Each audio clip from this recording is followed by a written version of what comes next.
नमस्कार, जनभावना टाइम्स में आपका स्वागत है। आपके साथ मैं हूं अंकिता। प्रधानमंत्री नरेंद्र मोदी ने शुक्रवार सुबह 9:48 पर देश का पहला स्वदेशी aircraft carrier INS Vikrant navy को सौंप दिया है। पीएम मोदी ने 9:30 बजे कोची स्थित कोचीन शिपयार्ड लिमिटेड में दाखिल हुए और यहां उन्हें गार्ड ऑफ ऑनर दिया गया। INS विक्रांत देश में निर्मित सबसे बड़ा युद्धपोत है। ये aircraft carrier 20 MiG-29 fighter jets ले जाने में सक्षम है। इसकी लागत करीब 20,000 करोड़ रुपए है। 1971 की जंग में INS विक्रांत ने अपने सी हॉक लड़ाकू विमानों से बांग्लादेश के चिटगांव, कॉक्स बाजार और खुलना में दुश्मन के ठिकानों को तबाह कर दिया था।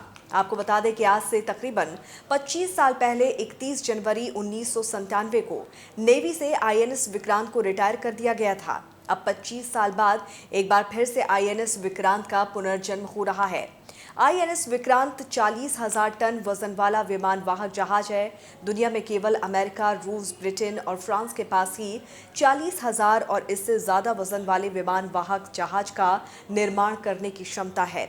विक्रांत 20 MiG-29 लड़ाकू विमान और 10 हेलीकॉप्टर्स को ले जाने में सक्षम है।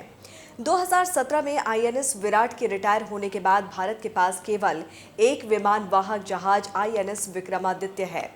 भारतीय नौसेना का दूसरा विमान वाहक पोत INS विक्रांत 76% ही स्वदेशी है। इस विमान वाहक पोत में 24% पुर्जे विदेशों से खरीद कर लगाए गए हैं। इनमें कई रडार, वेपन सिस्टम और दूसरे उपकरण शामिल हैं। INS विक्रांत को बनाने के लिए स्टील भारत की स्वदेशी company steel authority of India ने निर्माण किया है।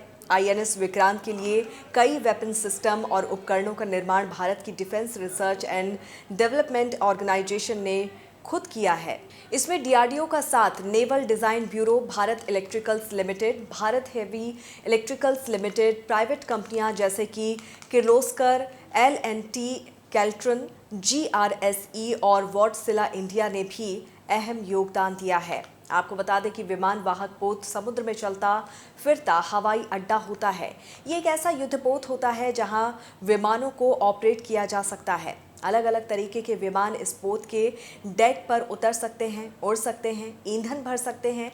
इतना ही नहीं, विमान वाहक पोत पर विमानों को हथियारों से लैस किया जा सकता है। इससे समुद्र में काफ़ी दूर तक हवाई क्षमता को बनाए रखा जा सकता है। साथ ही दुश्मन के इलाके में नेवल ब्लॉकेज लगाने में विमान वाहक पोत बड़ा योगदान दे सकता है।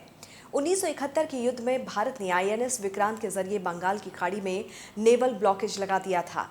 देश और दुनिया की तमाम खबरों को विस्तार से जानने के लिए आप हमारी वेबसाइट www.thejbt.com को लॉगिन कर सकते हैं।